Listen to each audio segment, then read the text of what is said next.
podcast is part of the Sports Social Podcast Network.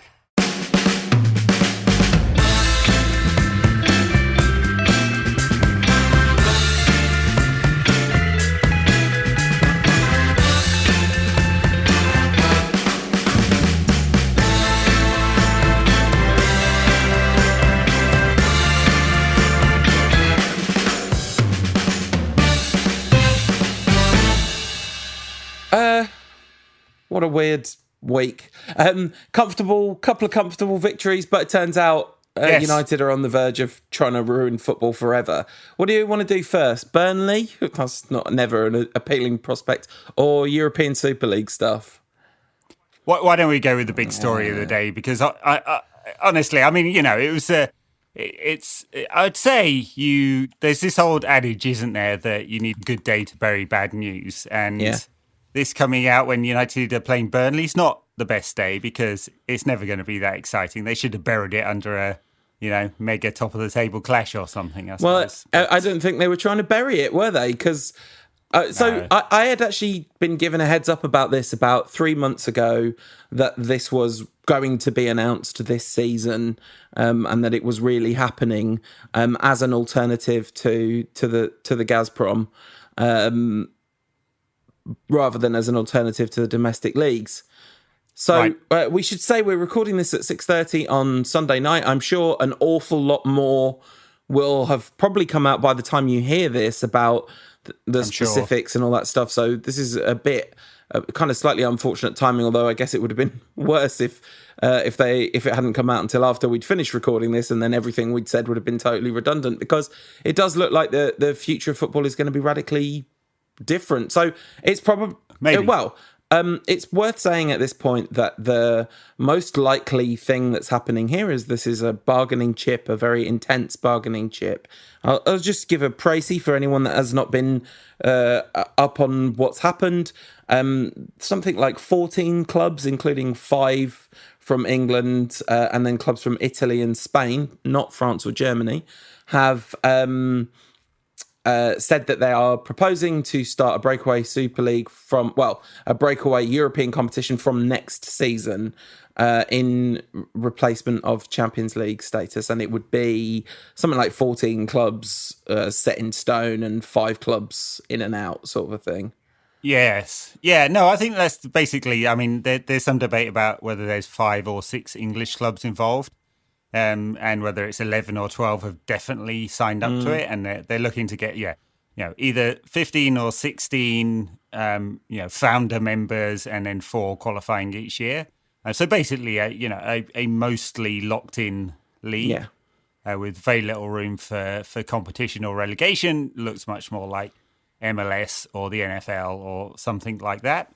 And this is coming at the same time that there is an ongoing debate about the details around the new Champions League format, which I think is 90% agreed. It's going to be a Swiss model of something like 36 clubs. The Swiss tournament model means 36 clubs, but they play. I think the debate is 8 or 10 games guaranteed, and how many are locked in versus how many qualify through the qualification process and national leagues and stuff like that.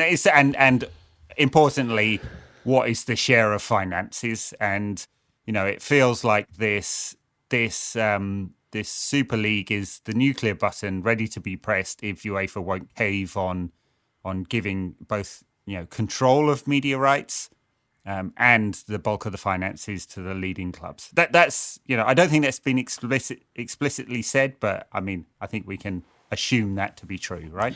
Yeah. So the state of play now is that the bomb has been dropped, or the announcement that the bomb is being prepared has been dropped.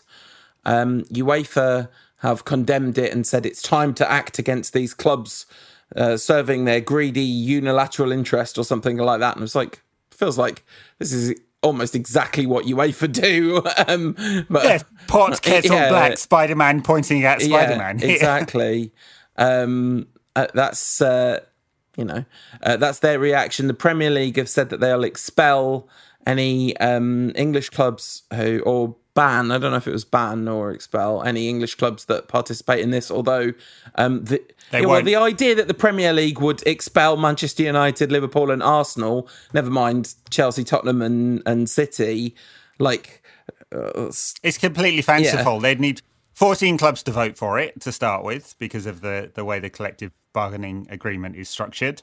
And then they'd need those 14 clubs to say, we'll go from guaranteeing ourselves, I know, there or thereabouts £100 million a year, a little bit more, to we'll guarantee ourselves pretty much nothing, because how much do you think Sky and BT and Amazon will pay for a league without United, Liverpool, Chelsea, Spurs, City? Right? Nothing. Absolutely nothing. Look at the championship finances. So that's what the clubs would be asked to vote for. They'll never do it. Yeah, I mean, it's Liverpool, United and Arsenal, isn't it? That's really where the money is. Maybe Chelsea a bit as well internationally, because they've been, and I'm sure City, that will be on an upward trajectory. But, globally, this is...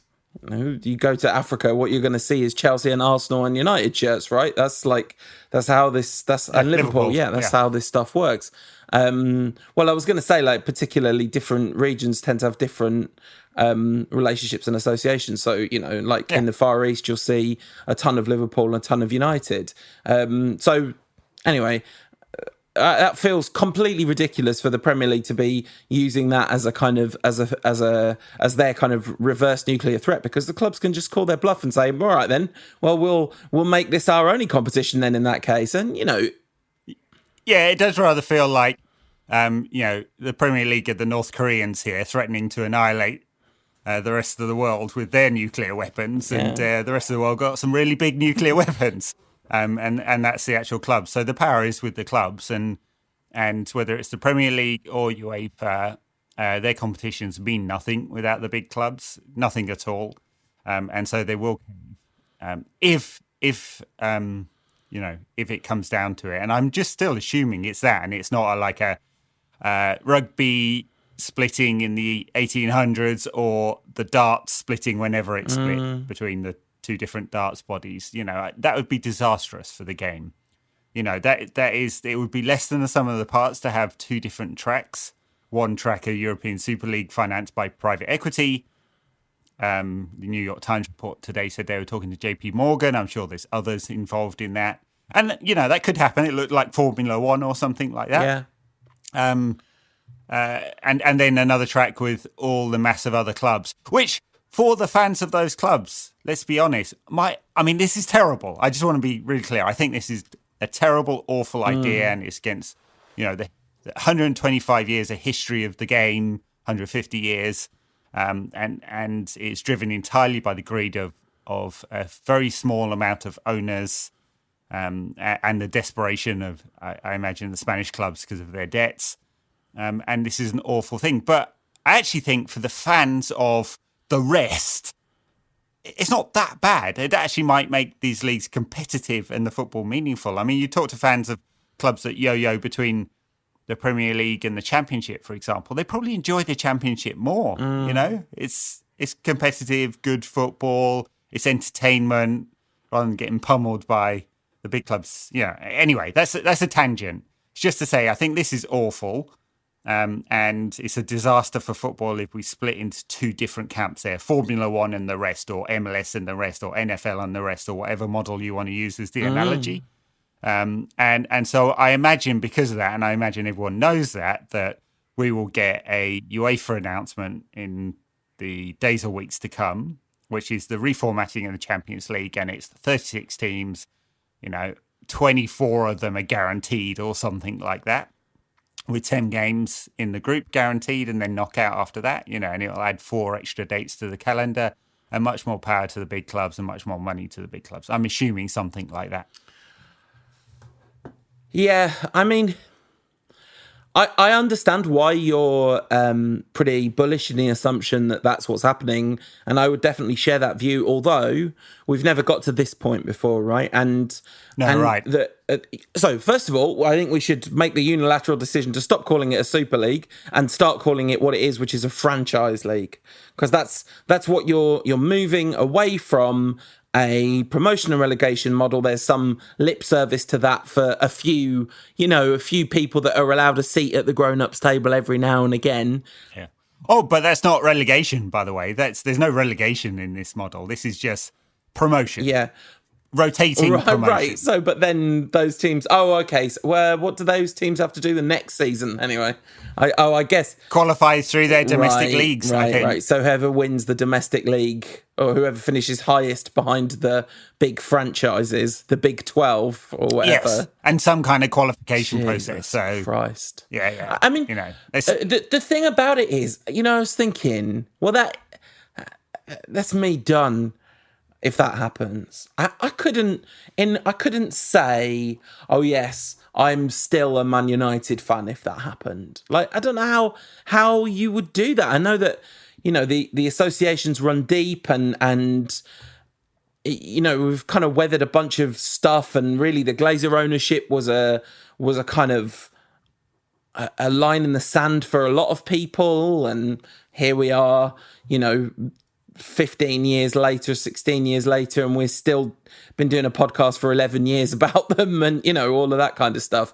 At what point do you just go, enough's enough? Like, I hate this organization. Why do I associate myself with an organization I despise everything about? Like, yeah, because we love what happens on the pitch, I think, and that would still continue. It'd be very different. There'd be a Saturday team and a Wednesday team, basically. Because we're adding 4 extra dates, or maybe it looks more like this season every season, or maybe there's some kind of sacrifice in national leagues, in terms of the number of teams in them. I don't know. There'd still be football. It would just be less meaningful on the domestic front. This is making the assumption that United aren't kicked out of the Premier League. It'd be less meaningful on the domestic front, and the special thing about Europe would become kind of daily bread, wouldn't it? That would become less special because you'd be playing one of these so-called top teams every week. And the other thing is, even if we get the Swiss model instead, right? Talk about Overton window shifting. Exactly. Right now, yeah, and that's part of the idea behind the nuclear option of the breakaway league. Even if we get the Swiss model, depending on the format they choose, exactly, and there has been some debate about this, it could be 16 or 24 of those 32 or 36 teams that go through to the knockout phase. I'm talking about meaningless fixtures.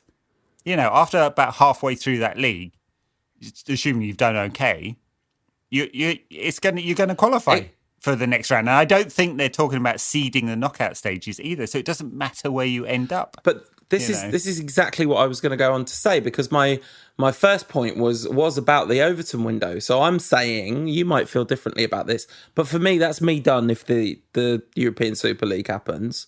But why aren't I done now? Because they're trying to do this to entrench, like I hate everything about what they're doing all the time. So yeah, you're right. We love what happens on the pitch, but there's such a intense disconnect between those two things that there's, especially covering it actively, really engaging with him, following every nuance of what happens week in, week out of the club. And just, it's so despicable.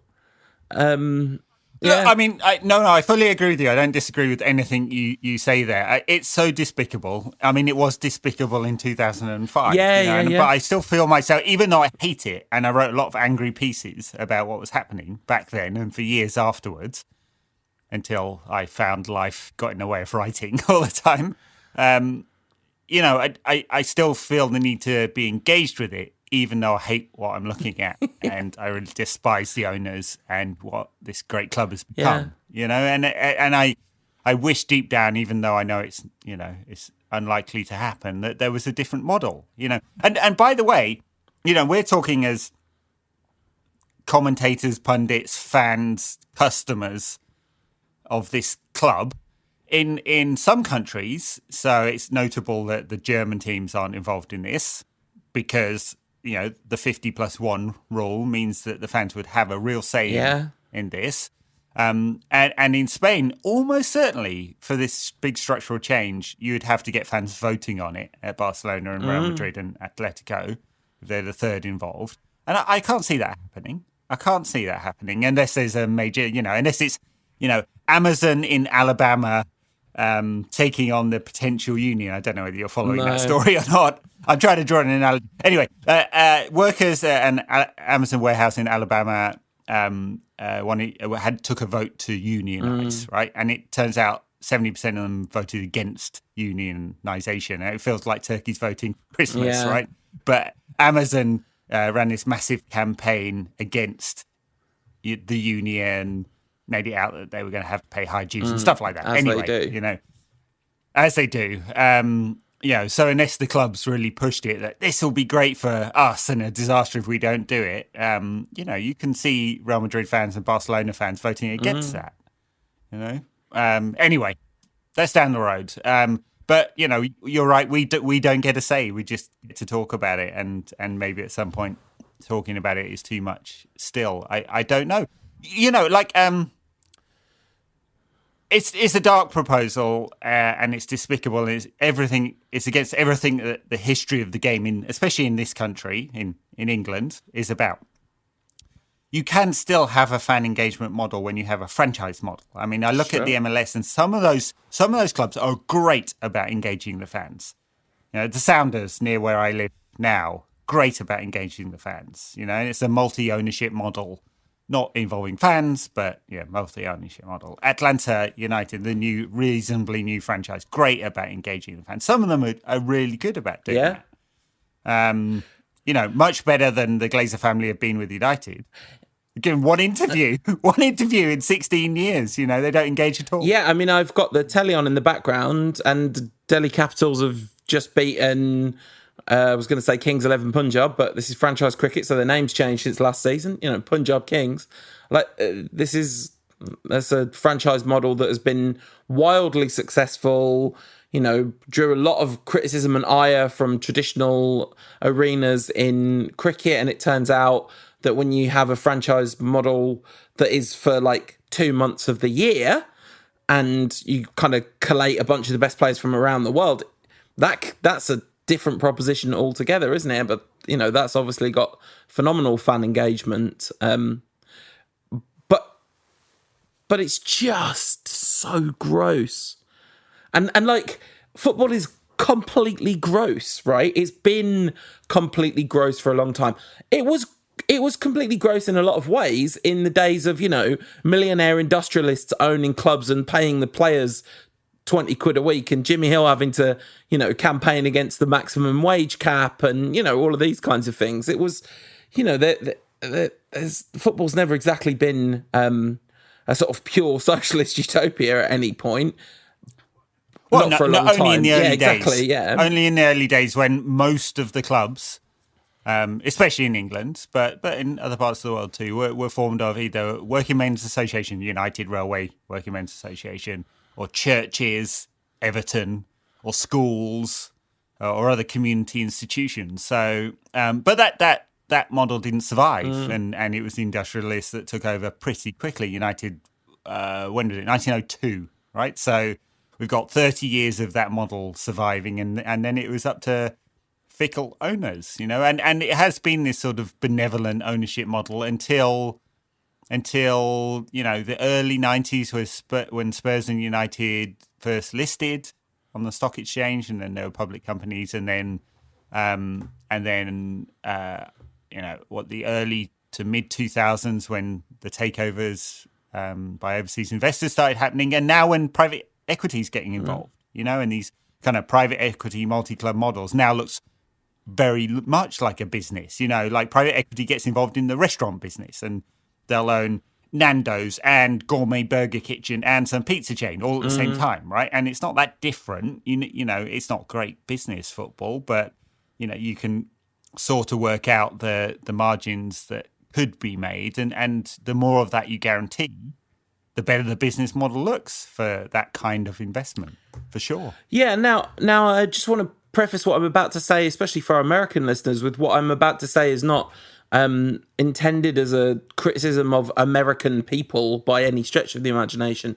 But there is something specific about the influx of American owners into the Premier League in particular, where, and also, of course, in Italy, where the franchise model is like, if you're an American sports team owner, you're looking at the typical traditional European football model and going, what are these idiots doing? Like, don't they know they could be making loads more money and have loads more success and stability and all of those kinds of things? And, you know, if they ripped football up and said, we're going to have an NFL equivalent, right, where there's a draft system and, you know, all of that kind of thing, then you go, okay, well, you know, fair enough. But to try and there's something about superimposing the franchise model and trying to make it run in line with the current model that just doesn't make any sense at all. And you know, the domestic leagues, you talked about having a different Saturday and Wednesday team, but what's going to happen? I mean, it already happens now, right? Champions League clubs condense the best players, and there are enough good players,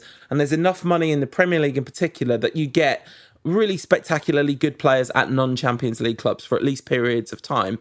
But you know, the transfer market would be completely transformed by this thing, because every good player worth their salt would be wanting to play in this league, assuming it's successful, because, you know, broadcast rights, all that kind of stuff. Like right now, Sky are paying whatever they're paying for broadcast, and the global rate is whatever it is. They're almost like having Burnley versus Newcastle is a massive loss leader for them, right? They pay more for this than they pay for what's currently on offer, because the product is consistently going to, you know, in theory, draw a lot of eyes. And I just wonder if this, well, I would almost say when whatever version of this, whether it's still called the Champions League, but there's 16 teams that are in it every season, whatever happens, you know, or whatever, however this all shakes out, is that at some point, surely people have got to start saying, all right, do you know what? I am just done with this. Like I don't consider myself to be the thing I've always been. And there will be a certain group of, you know, supporters, call them traditional supporters or whatever you want, that will feel like that, as they felt when Andy Walsh and others set up FC United in 2005, right? You know, absolutely. You know, and I feel very much in that camp. Very much. I still have my FC United shares, you know. I've never actually been to see them play, by the way, but you know, I follow them as a second team or whatever, you know. And there'll be many fans that feel like that, but I think the bet is that the customer base that are willing to watch the IPL or their Marvel franchises or any other form of entertainment is there, right? You know, and I think there's a kind of little bit of a false dichotomy here. You know, you hear Agnelli, Juventus chairman, talking about this quite a bit, where he kind of equates it to esports and he thinks the competition is with esports. No, it's not. You know, there is value and in the drama of football, as it has been for 150 years. That has not diminished, even if, you know, the media landscape has changed somewhat. And I think it's a bit of a red herring. And whether he believes it or not, or whether that's just a talking point, I don't know, you know. And I think football could eat itself from within with some of these changes, you know, or maybe they're just betting that there's a globalized market for consumption of this kind of football. Yeah. And that will be bigger than the traditional base of you know, match-going fans who like had a conversation with the former head of digital media for the NBA, right? Really fascinating conversation. She's now set up, I forgot what it's called now. It's like a fan-owned football. You can look at this. I think it's called fan-owned football, right? And American football. And it's like five-a-side indoor American football, and it's owned by fans, each franchise. Anyway, so had this conversation with her, and she said, look, 99% of all basket fans will never go to an NBA game in their life. So our goal is to make sure that the experience that 99% has is as good as possible and as much access as possible. And you can see it in the way the NBA is structured for media. You know, you have access inside the dressing room, you have interviews, you have complete and total media access. You have, you know, they have a media division that does the highlights packages and the long form packages for all nations around the world, especially China. and it's structured to provide a great experience for those people who can afford to go in the arenas, but perhaps even greater experience for all those fans around the world. Now, if you think about it like that, and with the closed model, you start to see that this Super League, this breakaway league, you can start to see the thinking behind this, right? We'll provide a product that anyone anywhere around the world can consume. It doesn't really matter where you are in the world. And maybe you associate with a club that's nowhere near where, and you're never going to go to Turin because you live in Guangzhou in China. But you can follow that team, and you can see that thinking. And it's the thinking that United have as well. If you read all their investor reports, they believe they're a media entity that provides football as their primary product. Now, they've never been able to fully work on that because they don't own the rights. They have to share the rights, with 19 other clubs in the league, when they know they're the biggest swinging dick in this league, even if they're structurally so bad that they can't, leverage that to on-the-field success, right? So now they can leverage that to what looks like a guaranteed few hundred millions of euros just to set it up, and that's a private equity model, so buy a share, and then however much millions every year, and the way the American sports are structured is they're structured with the collective bargaining agreements with the players to provide a guaranteed chunk of money to the owners every year. No matter how bad you are, right? No matter how, most of the ownership of the Buccaneers, the Glazed ownership, they've been terrible. Couple of good seasons in that, 20 odd years of ownership, but they take money out every year, and that's basically guaranteed. And that's what they're looking at here, I think. Yeah.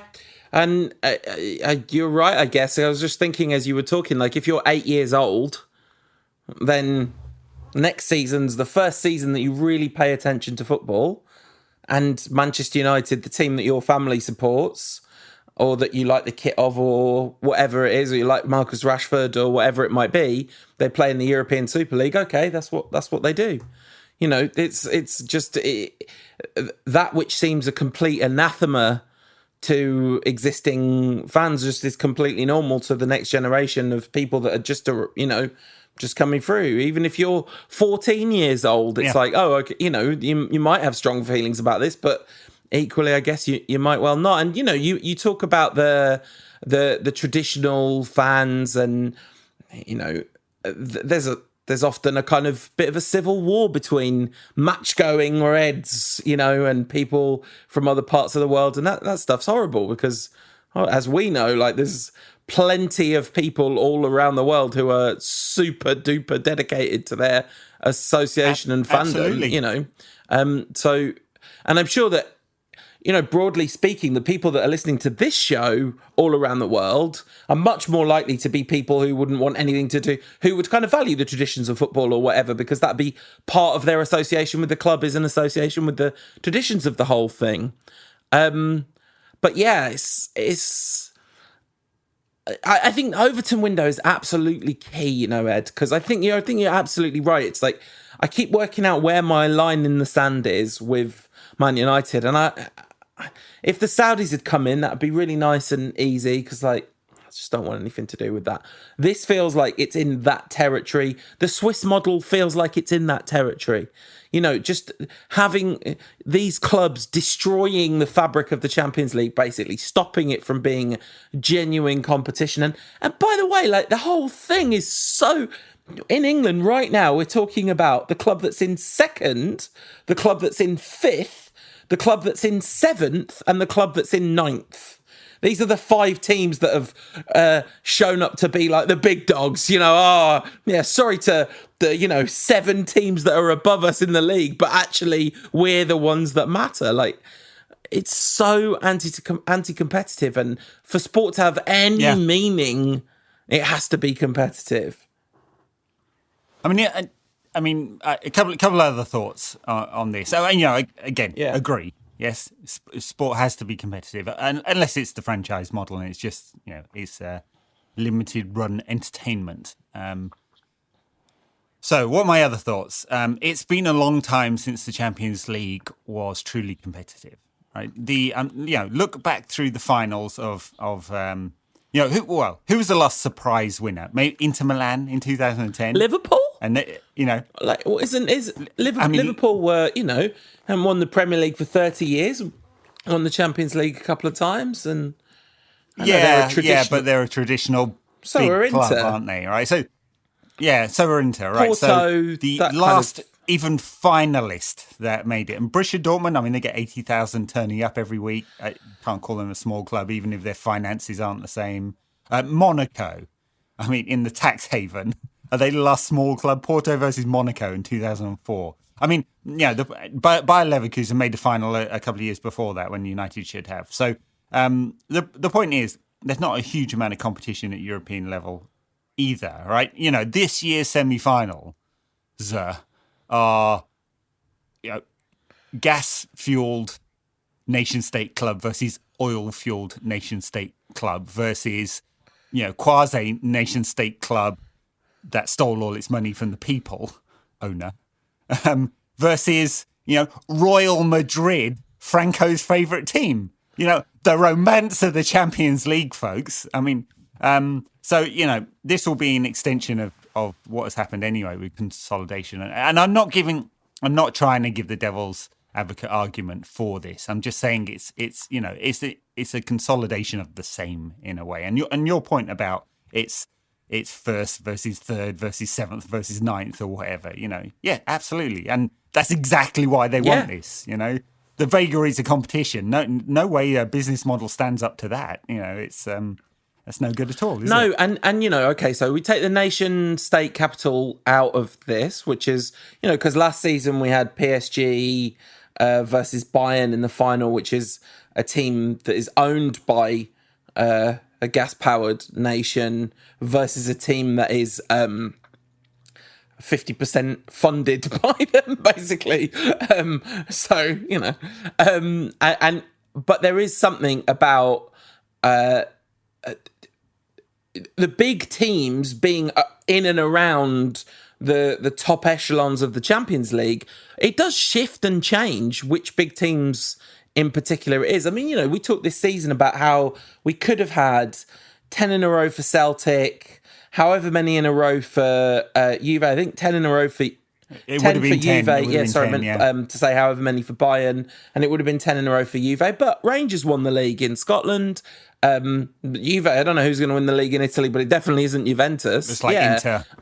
So there is still some, and we had the mother of all unbelievable sports stories in Leicester winning the league in 2015. I guess it's a kind of a long time ago now, but nonetheless, there's some degree of turnover, and even like if you think about the big rivalries for the title in England, it's really shifted a lot in the last few years. I mean, City's money has kind of artificially inflated them to be in that picture the whole time. But, the team that they were competing with has shifted and adapted since the end of the Fergie era. And our opponents throughout the Fergie era changed and shifted. Arsenal were dominant. City came through. Chelsea came through.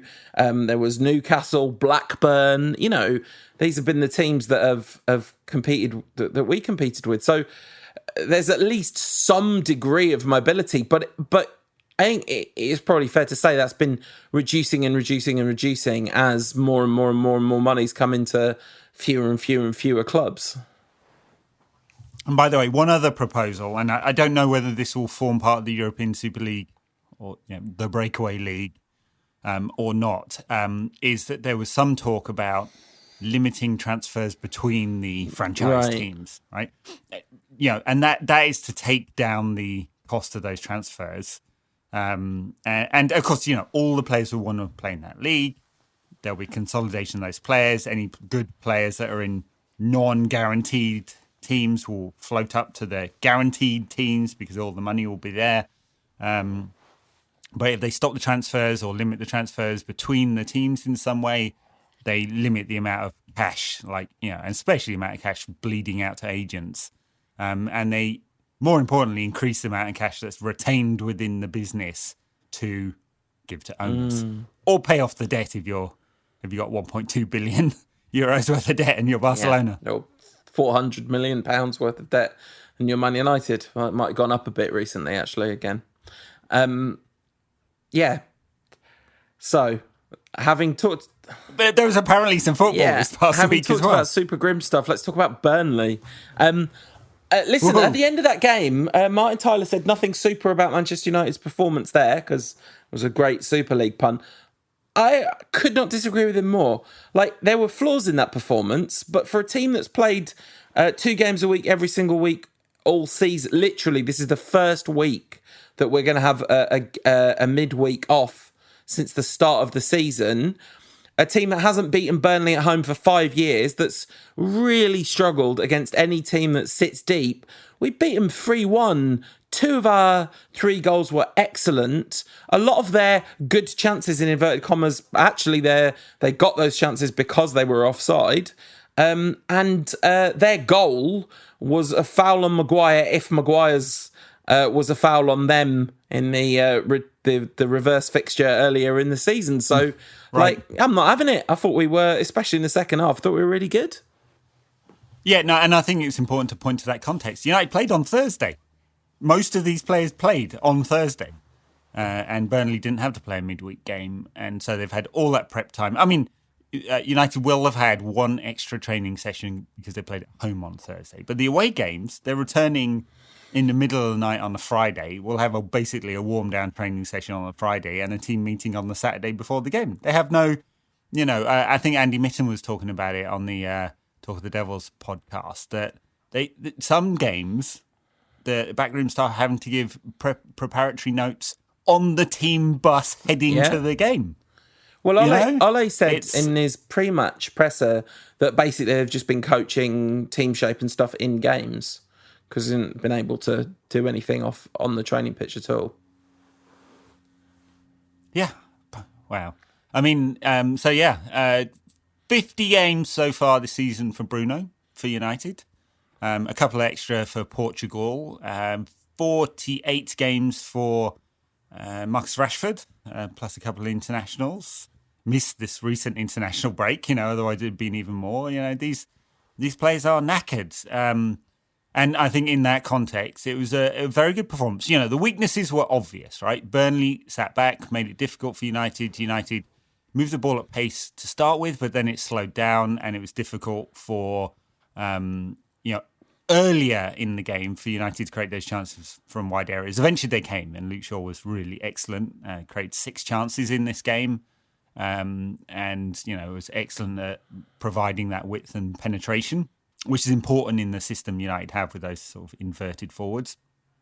The other weakness was Burnley's high ball, and it definitely caused Maguire and Lindelof some problems, especially Lindelof. I mean, Wood just pulled is it either aimed directly at Wood or another to Wood, and Wood pulled off onto Lindelof all the time, just constantly, and he just couldn't handle it. And, Burnley's goal was, not from open play, but you just saw it all there. Maguire not strong enough, probably fouled, but not strong enough. Henderson blocked off by his own player. I was, my initial thought was, he could have come for that. It's only 6 yards out.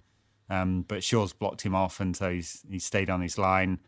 And Lindelof, if you look at the replay, especially one from behind, he actually flinches. He's like, he goes, you can't see it because it's a podcast, but, I'm demonstrating the flinch. I'm like, my God, man, you're a professional. And he just doesn't like that physical stuff, and it was hard for him all game. So, but given that, United just conceded the 1 goal, and it took 2 late goals to win it, for sure, but some really excellent movement. And the shift, the positive, proactive substitution, take off Fred, put Cavani on. Cavani was, apart from his role in the 3rd goal, was pretty quiet, but it opened up the pitch for Rashford, didn't it, to start attacking. He was quiet in the first half and then excellent in the second. So, that positive shift, the great attacking play between United's forwards was far too good for Burnley. And we haven't been able to say that often about our attacking play versus teams that sit with 8 men behind the ball the whole game, 9 and 1 up front, and he was well supported. I wanted to make a point about the goal, actually, the goal we conceded, which relates to the stuff we were saying about the no time on the training pitch, because I think it was Gary Neville saying that they were all too deep. Their starting positions were too deep for the corner, the United defenders. And I think this is probably a consequence of the fact that Henderson's replaced De Gea without a lot of work being able to be done on team shape. So they are standing where they would need to stand with De Gea as the goalkeeper, and they've got the luxury of a couple more yards they didn't have before for having Henderson there. I think you're right. So, I think you're right. And Henderson, I mean, he's vocal, but they've got to take charge of that. He needs more space. Clearly, he was blocked by his own player. I mean, Burnley were trying to block him. But there's one that came after, 10 minutes after, where Shaw got out of his way and Henderson just took the ball cleanly. So he is good in the air. We've seen a couple of mistakes, but I think, generally speaking, aerially is a strong point for Henderson. So give him the room, trust him. And Maguire and Lindelof by instinct don't like any room behind them because they're terrible. It's just it's a major area of weakness. But especially on those set pieces, push up a little bit. All right, so let's talk about the United goals. The first one, an absolute peach of a goal. Rashford, who was the Burnley player that he did? Lowton. Just ruined him. I mean, it's just, he did a proper elastico in the box, like a flip-flap in the box. And Gary Neville kept saying, "Oh dear, you don't like that as a defender," when he was watching the replay. That was afterwards as well. Yeah. He did him twice. But I was going to say, and I mean, this one he just used the afterburners, didn't he? And just flicked just it past so him. Good. And then the kind of wherewithal of Fernandes to dummy that. The ball, which was a very fine ball from Rashford across, but dummying it opened up that space for Greenwood, and Greenwood react, because it's quite hard to react to a dummy. You've got to be really alert, haven't you? And he's reacted brilliantly, and it's not like an unbelievable finish, but it's a really good finish from that area of the box with the ball coming to him at that pace, and he gives the keeper absolutely no chance. And Mason Greenwood is BACK back, isn't he? Yeah, I mean, there's been a lot of talk about Mason this season, and has he had a good season or not? And he's been playing in this sort of right wing position. He's talked about improving as a player. Ollie talked.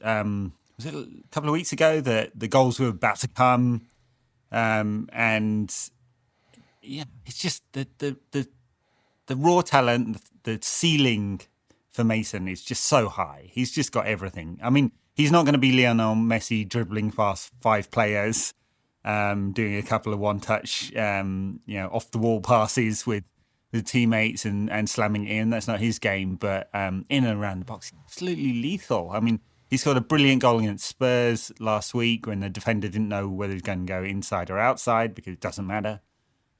His ceiling's so high, and it's good that he's getting the goals now. I mean, he certainly deserves and it. Even the second goal, where he got a bit of fortune because it came off the defender's heel and went in, he's worked the space brilliantly, and Burnley deserve that for trying to defend that deep. You're going to get some ricochets. They've got so many bounces of the ball in their favour.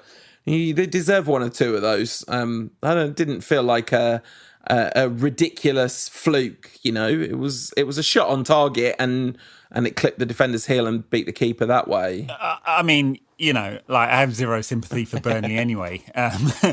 Fans, scumbags, Sean Dyche, the way they play, now owned by American private equity. I mean, they're all the evils all wrapped into one. So sadly, they will stay up. Because it's Burnley and they've had enough points. I mean, they're 6 points off, but Fulham are just not picking up enough points for Burnley to be dragged into that, I think. So anyway, zero sympathy for Burnley on many fronts. And then the third goal was a masterpiece. So it was 2-1 because of the nature of the way we'd taken the lead 1-0 after kind of like a real huffing and puffing. Finally taken the lead and then immediately squandered it. Like, people whose streams were a bit behind were still chatting about the first goal quite a bit after the second goal had gone in. Then after we went 2-1 up reasonably late on, there was a lot of nerves around, and that Burnley had a counter-attack which both Lindelof and Maguire really tried to royally mess up. But Manchester United's player of the season, stepped to the rescue as Luke Shaw made a very fine tackle. United got the ball out, and then the big boys took control, and it was it Fernandes to Pogba.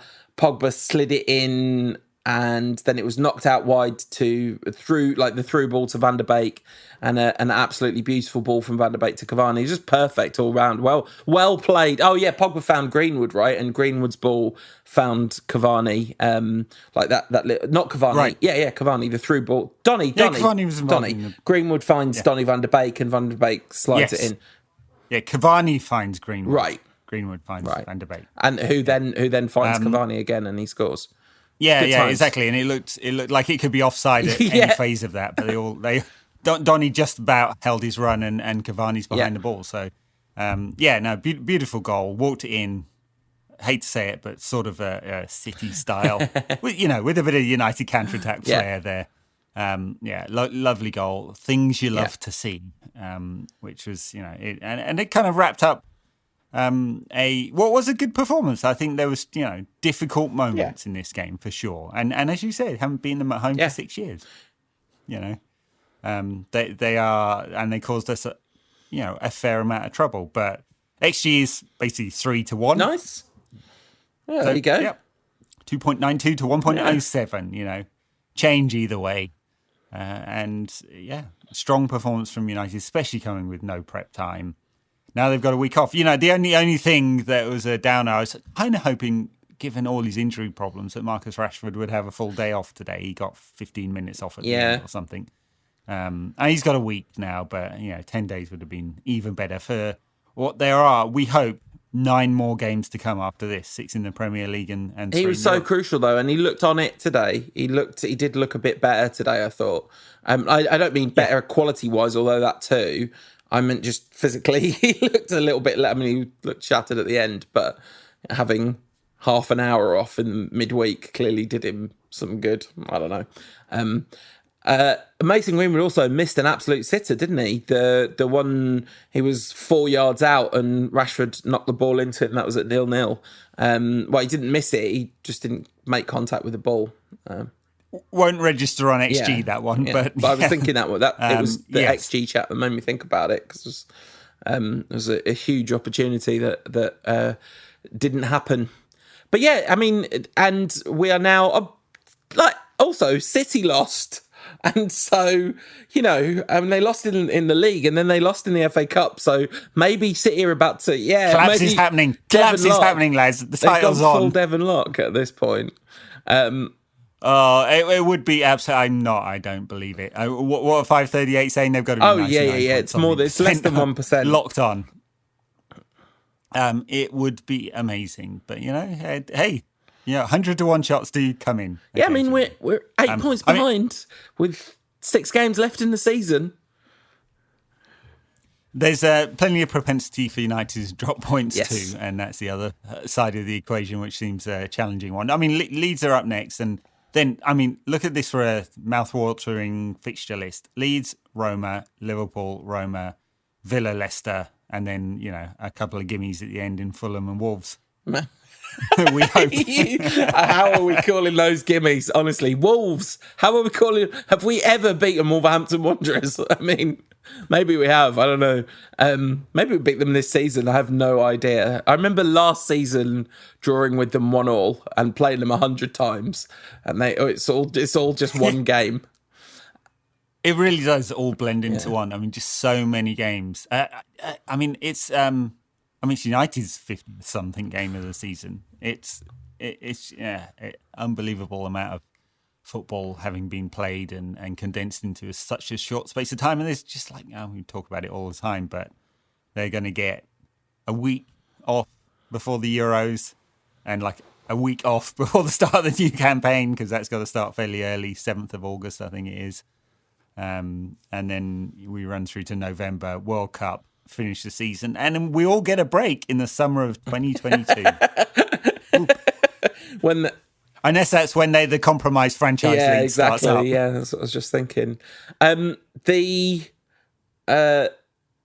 game against Leeds, unfortunately, there's not that much riding on any of these games anymore, basically, because we are now at the. It would take a similar level of miracle for City to not win the league as it would take for us not to qualify for the Champions League. And I don't wish to be hubristic in any way because it feels very ridiculous to do that. But we are 12 points and 3 teams clear of 5th place.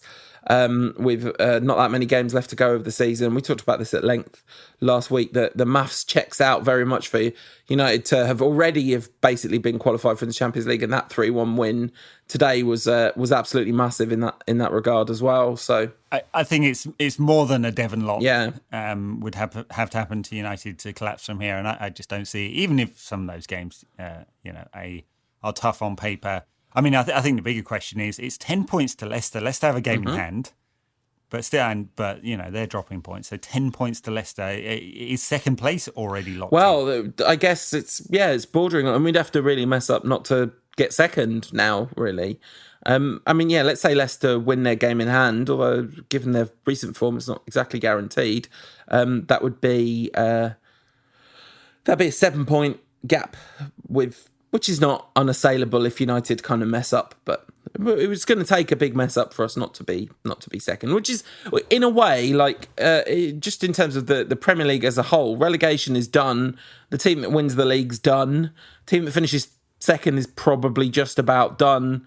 We really are just talking about that all-important 3rd and 4th place again for what seems like the 100th season in a row. Yeah, well, it might be the last season that we have to talk about 3rd or 4th place being important, because qualification won't matter in the future. Oh, God. Woohoo. What an awful sport.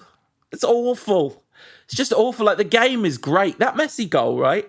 That Messi goal in the Copa del Rey final. You watch that and you're like, this is one of the most beautiful sports. The Mbappe goal, the touch with his left and the finish. Well, he controls it, yeah. It's a miraculous bit of human excellence.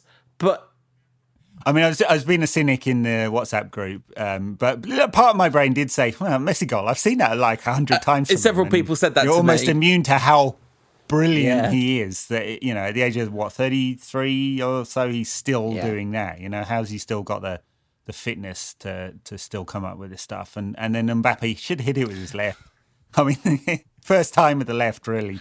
So that left's the swinger, isn't it? It's for standing on. That's why he controlled it brilliantly and knocked it in. Don't need a left if you can do that with your right? But yeah, that's right. I mean, you already feel the narrative shifting from the it's Messi versus Ronaldo to it's Mbappe versus it's Haaland. relentless on a certain bit of Twitter that I've never enjoyed. But the thing about those goals, and United's like a couple of beautiful goals today, they lift the spirit. Like, football that's what it's for. But like everything, like so much else that's kind of in the material world that lifts the human spirit, it's just being exploited relentlessly for profit by a small number of people intent on maximizing wealth disparity. And it's tiring. I'm tired. I'm tired of like that whole thing. So it's a shame. It's a real shame because it remains an absolutely beautiful sport at its best, football, doesn't it? It does. Yes, absolutely. And that's why I get up at 8 a.m. to watch these games. It's 8 a.m. Been up for a few hours by then. Have small kids. Cannot be allowed to sleep. The next few fixtures are interesting, though. 6 o'clock kickoff, my time, for Leeds next weekend. That's commitment for you fellas and ladies. Wait, I'm so confused about the times.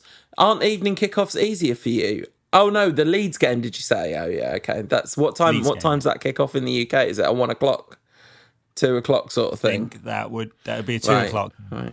Oh yeah, because United don't have to play at 4 o'clock on a Sunday because there's no Thursday night game. Talking of Thursday night games, a little brief conversation about. We haven't taken a break, but so what? We don't need breaks. We earned, what was it? What was the statement we got last month? Yeah, pathetic. It's not worth your time, listeners. Let me tell you that. Not worth our time. Granada. Yeah, comfortable. What happened? We scored a goal early. Cavani scored. After 6 minutes, then the tie was done. Yeah, at that point, they should have subbed Bruno off, really. He played 75 minutes of pointless football. Who scored really late on? God, somebody did. We did. I mean, United scored to make it 2-0, because the same thing happened in both games, right? Scored early and late. Not quite as early in the first one. I've completely forgotten who scored United's second goal. You're sitting at your computer. I'm further away from mine. You have to look it up. I'm going to look it up. I'm looking it up right now. This is, listeners are shouting into their iPhones right now. Who scored Manchester United's second goal in this game? It was an own goal, of course. Yes, lovely finish. Vallejo with the cushioned header. That's right. Yeah, the header came across, and he thought that. That's why we couldn't remember. Okay. That's all I've got to say about that game. Granada suck. I hate Granada. I hope Granada get relegated every season from now on. But they're genuinely, they've made an enemy of me, Granada, the football club. They've made an enemy of me because their roly-roundy activities in those two games were... It was awful, wasn't it? It was so much lying on the floor and screaming. And I think in these days of no fans, when you can really hear the pitchside mic, just the amount of screeching, squealing like pigs they were. They've, I get it. It's a way to combat the massive inequality inherent in football, cheating, but it's tiresome watching it. It'd be interesting against Roma. I mean, they're not having a great season. 7th in Serie A right now. It looks, could well miss out on European. It looks likely they're going to miss out on European football next season.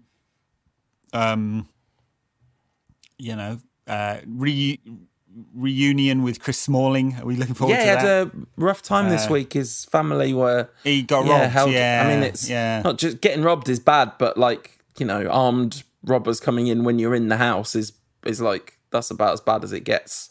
But they were all okay, which is good. Interesting game against... We'll preview the Roma game after Leeds next weekend, so... We will, yeah. But, I mean, United should be too strong, just to give the macro view. But, no guarantees. But this is not a great Roma side. They're just taken over by American Investment Group, of course, Roma. Another one in Italy. They've got a young coach, may or may not survive this season. Well, it seems like probably not. Apparently, Fonseca's apparently got a clause in his contract that says if they make Champions League football, he's guaranteed a contract extension. So, flip side of that is he's probably out. Chris Smalling, hopefully we get to see him at Old Trafford again. That would be fun, wouldn't it? Yeah. Where are we in terms of the second? No chance of fans being back yet for the second leg of that. We're really only talking about the very last game of the season, I think. Last game of the season, basically, yeah. Yeah, so that's football. We've done an hour. Half an hour of it was about the death of the spirit of football as we know it, and the rest of it was about Burnley, so, Hey, by the way, Luke... No, you see, the joke there should have been... half an hour about the death of the spirit of football as we know it. The rest of it was about the franchise league. That would have worked to get in most of our games against Burnley, but actually not this one because it was perfectly entertaining. The friend of the show, Nick at Man United Youth, tweeting that something like 80% of him is just revolted by the idea of the Super League. 19% of him is quite pleased because he can just be done with the whole thing now, and 1% of him is absolutely delighted never to have to see Burnley again. But of course, this doesn't exclude domestic competition. It's not that sort of franchise league. But anyway, it was a good result. United are doing great. Hooray. I mean, great. United are doing fine. And football's about to be even more ruined. So have a great week, everyone. At least we beat Mourinho last week. Yes, that's right. Semi-lols with Spurs' draw at Everton this week. We'll talk about that on the back of Hey, wait a minute. Before we get to that, how did we get to 58 minutes into this show? Football's not ruined. It's better than it's ever been because this week, ladies and gentlemen, someone finally said it. They said the quiet part loud. Oh yeah, we were going to talk about it. Damn right, Paul we're going to talk Pogba. about it. I know we've done a lot of show already, but how are we going to not talk about this? Paul Pogba, just absolutely, you won't get this reference, Ed, but this was a pipe bomb promo. This was him waving at the camera and saying, "Hey, Colt Cabana." Like, he broke the fourth wall into tiny little pieces. He don't care. He's about to make the Pogmentary. Should be called the Pogumentary, but you can't have everything. Gives an interview, very jovial, by the way. Goal.com can go to hell for their cartoon. That's a whole nother thing. Gives a very jovial interview, very relaxed and cheerful, saying, everyone knows what Mourinho's like. And he sort of said, he was talking about the comments about Ole and feeding children or otherwise, which Ole Gunnar Solskjaer's son came out and said, "My dad's always fed me." Well, Mourinho's just upset. But Pogba came out and said, we know that's what he does. He's just trying to deflect attention from the fact that his team lost. It's nice to hear a professional footballer say that out loud when we all know it's exactly what was happening. But the main thing that he said that was interesting was he basically said I had a great relationship with Mourinho until I didn't, and I have no idea why. And that's exactly the problem with Jose Mourinho right there. Yes, I mean, I don't know whether there's more behind that. I'm sure there are details. But yeah, ask Dele Alli right now whether he knows why he's not in the thinking at all and hardly features at all. I'm not sure he could say exactly either. So yeah, fascinating interview from Pogba.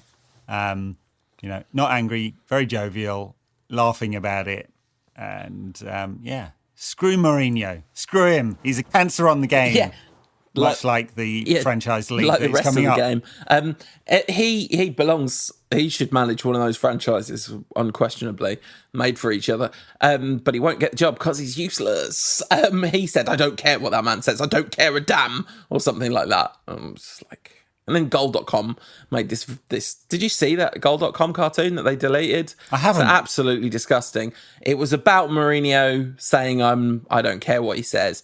And it was Mourinho on a beach lounger with sunglasses on, looking extremely cool. And Paul Pogba shouting furiously with a gigantic caricature of him really furiously angry, and just Mourinho being super chill about it. And it was really ugly and gross, and they've got a history of doing this. I think the same cartoon. The angry black man. Exactly. It's Goal.com. Quite. Patreon backers, stay tuned for a little bit more anti-Mourinho content. Although don't want to play the hits too often, right? That's go and mix it up. We need to predict what the score's going to be against Leeds for reasons. Yeah, I'm going to go wild and go, maybe we'll score 6, but I can see them getting a couple.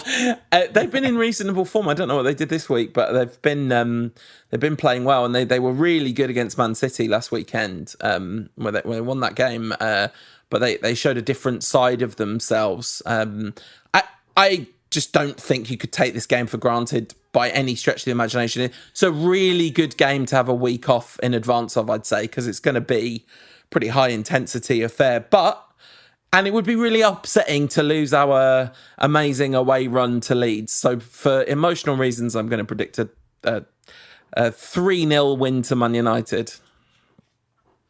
I mean, look, it's we've talked about the high press and United being vulnerable to that, but the counter of that, and it still is true, the counter of that is at least so much space behind them, so much space, and you're able to play through the lines. Yeah. And United are very good at exploiting that. So, I expect United to be able to exploit that. I don't think Leeds are suddenly going to change their style to, sit deep in the low block. I think you're right.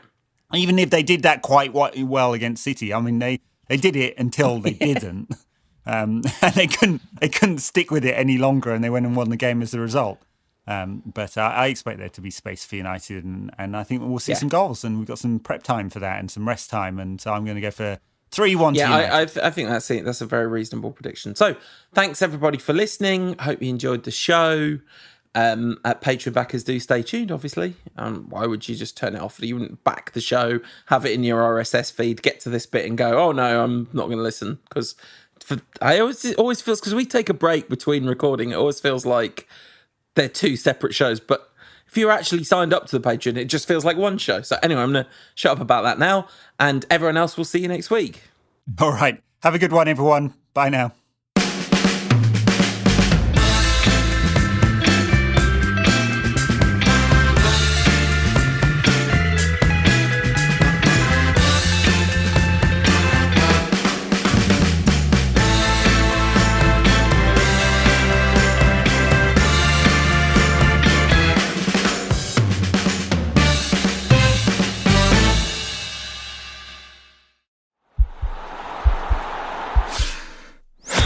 This podcast is part of the Sports Social Podcast Network.